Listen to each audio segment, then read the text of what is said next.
जय हिंद गाते को सागुन सेता सानाम गाते को आमगे आमिज बायरी यूट्यूब चैनल पाटा को आपे सानाम को किन सागुन दारामेद बना और सागुन जोहार गाते को नोआ दुनिया धरती रे सारी डहार ते ताड़ाम किंतु अडी कठिन और अडी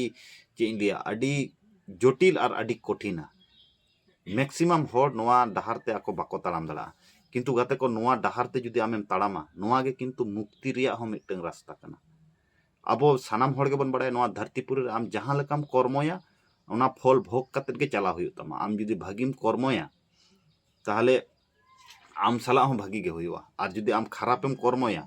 ताहले खराब गे हुआ नोआ साइकोलॉजिकल फैक्ट आपे बुझेव तबन पे और जीवन रे सब समय माने एटा होड़ा बांग क्षति कते निजे हाई चिंता हाई थिंकिंग दोहो कते कर्म ताला रे तहन तबन पे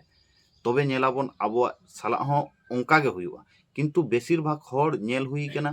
कर्म बाको कर्मया एटा हर पछले रे जहाना माने क्रिटिसिज्म करावा को जे एटा हर हेल्प मा बाको हेल्प को एटा हर चिकते लातार हुआ ओना रिया को चेष्टाया तो ओंका लेखाय दो किंतु आम साला हो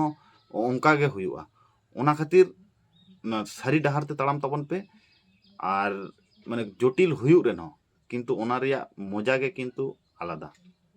सारी से बांगा नोआ कथा कमेंट करते लई तबन पे और नोंकाना मोटिवेशन कथा जहां को जुदी आंजम सेना बना